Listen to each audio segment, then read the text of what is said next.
24 жастағы жасана Настя Еремин балалармен бірге шатырда тұрады. Ал 44 жастағы отағасы жүк тасушы болып жұмыс істейді. Ұлты өзбек Репек Авсеметовтың ешқандай құжаты жоқ. Ол 90-шы жылдары Ташкенттен келген.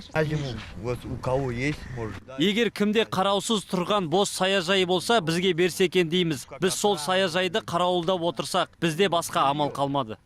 Бірінің артынан бірі ерген мына 3 баланың күтімі жоқ, кірғожалақ. Анасы оларды анда-санда саяжайдағы достарының моншасына жуындырып алады. Күз түсіп, күн райы салқындаса да балалар жеңіл киіммен жүр.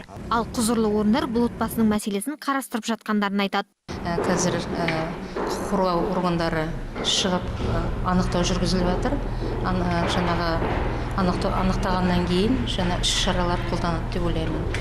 Бұл кісілер қалалық кісілердің жаңағы дачада тұратын біздің кісілеріміз болса, міндетті түрде балаларды жаңағы бейімдік орталығына, балаларға арналған бейімдік орталығына орналастырамыз, және де қандай әлеуметтік көмек көрсетілуге болады, соның бәрін көрсетеміз.